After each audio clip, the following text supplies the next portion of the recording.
Dear students, السلام علیکم۔ اگر آپ کو یاد ہے کہ ابھی تک ہم نے جو کام کیا ہے اس میں ہم نے کوئک بکس کا انوائرمنٹ سیٹ کیا ہے۔ Now that our environment is in place, we are going to move on. There are some terms and terminologies which we wish that you understand before we continue with our QuickBooks. جب بھی آپ کوئی چیز صحیح سلیقے اور طریقے سے کرتے ہیں تو اس کو آپ کہیں نہ کہیں نوٹ ضرور کرتے ہیں۔ اس کی سب سے بڑی مثال کرکٹ کا میچ۔ کرکٹ کے میچ میں جب بھی آپ کرکٹ کی دو ٹیموں کو آپ نے سامنے دیکھتے ہیں تو ایک اور فرد جس کا بہت اہم کردار ہے وہ ہے اسکورر۔ اسکورر نہ صرف ہر کھلاڑی کے رنز بلکہ ہر بالر کی کتنی گیند ہوئی ہیں سب کا ریکارڈ رکھتا ہے، اور یہ بھی دیکھتا ہے کہ کتنی نو بالیں، وائڈ بالیں، لیگ بائز، یہ تمام چیزیں ہوئی ہیں۔ اس کا کام اس پورے شو میں اس بندے کا ہے جو کہ ایک ریکارڈ کیپر۔ اسی طرح ہمارا کوئک بکس سافٹ ویئر ایک ریکارڈ کیپنگ کر رہا ہے۔ یہ ریکارڈ کیپنگ کس کی کر رہا ہے؟ یہ کر رہا ہے اکاؤنٹنگ کی۔ جس طرح سے اسکورر ہر چیز کو کوئی نہ کوئی نام دے کے اس کا سارا حساب رکھ رہا ہے، ہمارے پاس بھی بالکل اسی طرح کوئک بکس تمام چیزوں کا نام دے کے ان کا حساب کتاب اکاؤنٹس کے ریکارڈ کے طور پہ رکھ رہا ہے۔ آئیے دیکھتے ہیں اس ریکارڈ کیپنگ کو جس طریقے سے مینیج کیا جاتا ہے اس کو کیا کہتے ہیں۔ آج کا ہمارا ٹاپک جیسے آپ نے پتا ہے what is chart of account. Chart of account وہ بنیاد ہے جس کے اوپر ہماری ساری اکاؤنٹنگ اور کوئک بکس چلتی ہے۔ آپ کو یاد ہوگا کہ جب ہم نے کمپنی سیٹ اپ کی تھی تو بہت سارے کام کیے تھے، ان میں سے ایک کام جس پہ ہم گزر گئے تھے وہ تھا setting up of chart of account. Chart of account کی ضرورت کیا پیش آتی ہے؟ جب بھی ہم کوئی بزنس شروع کرتے ہیں یا کرتے چلے جاتے ہیں تو اس میں ہمیں سب سے اہم چیز اکاؤنٹس کی ریکارڈ کیپنگ ہوتی ہے۔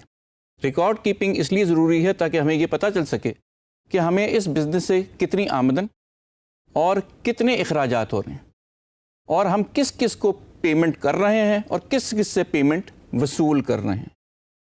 جیسے کہ آپ اسکرین پہ دیکھ سکتے ہیں کہ مختلف قسم کے اخراجات اور آمدن کے ہیڈز ہمیں نظر آ رہے ہیں۔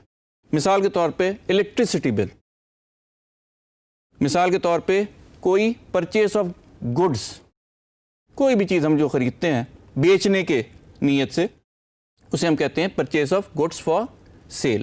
اس کے علاوہ سیل آف گڈز، جب ہم کوئی چیز بیچیں گے ہم ضرور ریکارڈ کریں گے۔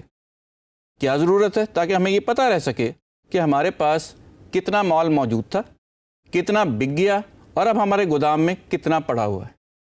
اس کے علاوہ کبھی کبھار ہم کوئی مہنگی اشیاء بھی خرید لیتے ہیں اپنی بلڈنگ کے لیے، ایئر کنڈیشنر، کمپیوٹر، لوگوں کے لیے موٹر سائیکلیں اور گاڑیاں، صوفے، یہ تمام چیزیں بزنس کے لیے ضروری ہیں۔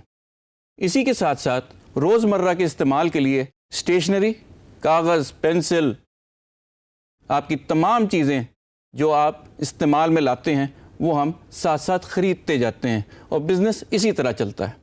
اسی طرح کبھی کبھار ہم اپنے ساتھیوں کو، کوئی ہمارے گیسٹ آئے ہوں، ان کو ہم ڈنر یا لنچ پہ لے جاتے ہیں۔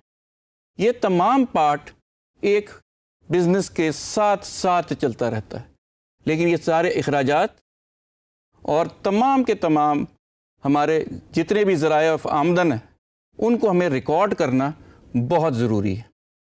ان کو اکاؤنٹنگ ٹرمینالوجیز میں مختلف قسم کے نام دیے جاتے ہیں۔ مثال کے طور پہ الیکٹریسٹی بل کو یوٹیلیٹی ایکسپنس کہتے ہیں۔ اس کے علاوہ کون کون سی چیزیں یوٹیلیٹی کے ایکسپنس میں آ سکتی ہیں؟ یقیناً آپ کو اندازہ ہو گیا ہوگا، بجلی کے علاوہ پانی کا بل، اور اس کے علاوہ گیس کا بل۔ تمام بل جو یوٹیلیٹیز کے ہیڈ کے اندر آتے ہیں ایک ہی جگہ جمع کر دیے جاتے ہیں۔ اسی طرح سے جب آپ کچھ بیچنے کے لیے چیزیں جمع کرتے ہیں اس کو ہم کہتے ہیں انوینٹری۔ انوینٹری کے لیے جو جو چیزیں آپ اپنی دکان کے لیے، اپنے کاروبار کے لیے خریدیں گے ان کو بھی ہم ایک جگہ لسٹ کر کے ان کی قیمت اور ان کے نمبرز لکھتے چلے جاتے ہیں تاکہ ریکارڈ رہ سکے۔ اور جیسے جیسے ہم سیل کرتے جاتے ہیں اسی طرح سے ہم انوینٹری کو کم کرتے جاتے ہیں اور سیلز کی بھی رقم بھی نوٹ کرتے جاتے ہیں۔ ٹھیک ہے جی، اس کو ہم کیا کہتے ہیں؟ سیلز۔ اس کے علاوہ جب بھی ہم کوئی مہنگی چیز اپنی کمپنی کے لیے خریدتے ہیں، بھلے وہ فرنیچر ہو، بھلے وہ کوئی بھی ہمارا کمپیوٹر ہو، کوئی بھی ایسی چیز ہو، ایسٹ جو 2 یا 3 سال کم از کم چلے، اس کو ہم فکسڈ ایسٹ کے زمرے میں لاتے ہیں، اور یہ تمام ٹرمز اکاؤنٹنگ میں استعمال ہو رہی ہیں۔ اسی طرح جب بھی ہم کسی اور قسم کا کوئی بھی خرچہ کرتے ہیں، مثال کے طور پہ ہم نے اپنے آفس کے لیے کوئی بھی پین، پیپر، پرنٹنگ اسٹیشنری خرید لی، ان تمام کو ہم خرچہ یا ایکسپنس ہیڈ کہتے ہیں۔ اور جب بھی ہم اپنے کسی بھی گاہک کو، اپنے کسی کسٹمر کو، اپنے کلائنٹ کو کہیں کھانے پہ لے جاتے ہیں تو اس کو بھی ہم ضرور ریکارڈ کرتے ہیں۔ کیوں؟ یہ بھی ایک ہمارا خرچہ ہے، اس کو ہم کہتے ہیں انٹرٹینمنٹ ایکسپنس۔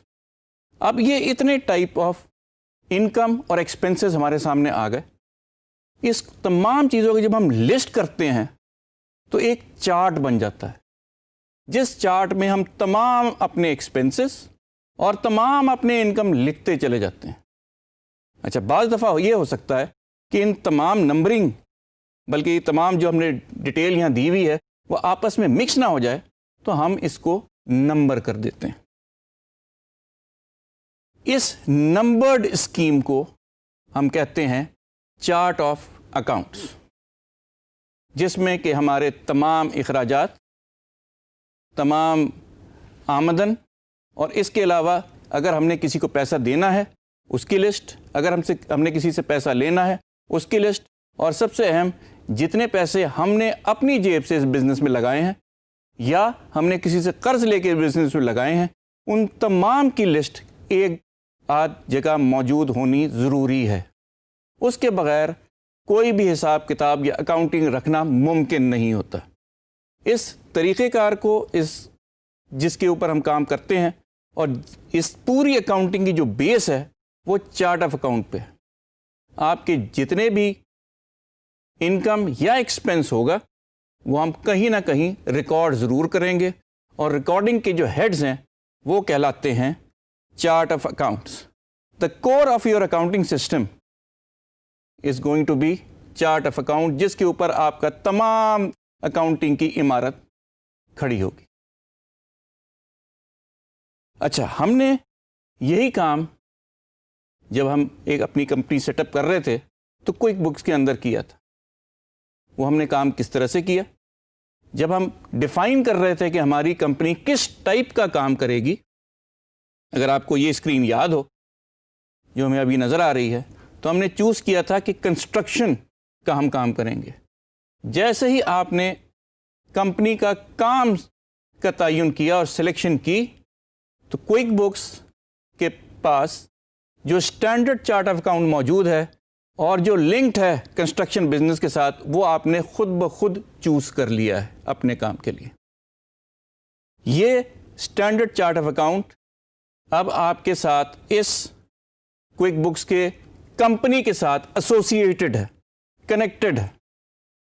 اس کا یہ مطلب نہیں ہے کہ اب آپ کا کام ختم ہو گیا، آپ اس چارٹ آف اکاؤنٹ میں اضافہ بھی کر سکتے ہیں اور حسب ضرورت کمی بھی کر سکتے ہیں، لیکن آپ کو ایک بنا بنایا chart of account QuickBooks دے رہا ہے۔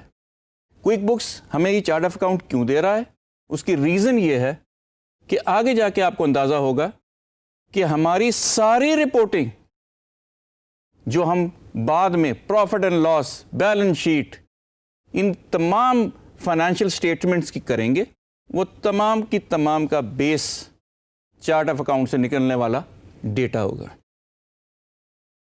اسی طرح جب ہم نے یہ کوئک بکس میں اپنا کمپنی کریٹ کرتے ہیں تو ہمارے ساتھ جو ایسوسیٹڈ چارٹ آف اکاؤنٹ ہے وہ آپ کو اس وقت اسکرین پہ نظر آ رہا ہے۔ یہ آپ کسی بھی وقت ہوم پیج پہ جا کے دیکھ سکتے ہیں کہ میرے ساتھ کون سا چارٹ آف اکاؤنٹ ایسوسیٹڈ ہے اور کیا یہ میری ساری ریکوائرمنٹیں پوری کر رہا ہے۔ عام طور پہ یہ ساری ریکوائرمنٹیں پوری نہیں کر رہا ہوتا، لیکن آپ کیونکہ اب نالجبل ہیں، now that you know how to proceed and how to engage with chart of account, you can add any number of items in the chart of account as per your requirement۔ جو آپ کی requirement ہے آپ اس میں add کر دیں، جو غیر ضروری ہیں ان کو یا ڈیلیٹ کر دیں یا ان ایکٹیو کر دیں۔ یہ کیسے ہوگا یہ ہم اپنے نیکسٹ لیکچر میں دیکھیں گے، لیکن جاتے جاتے فائنل میں آپ کو ایک چیز دکھاتا جاؤں، یہ دیکھ لیں، یہ ہے ہمارا کوئک بکس کا چارٹ آف اکاؤنٹ کا نمبرنگ سسٹم۔ ٹھیک ہے جی، اس میں یہ جو بہت سارے ہیڈز لکھے ہوئے ہیں یہ ہم ڈسکس کریں گے اپنے نیکسٹ ٹاپک میں۔ Thank you.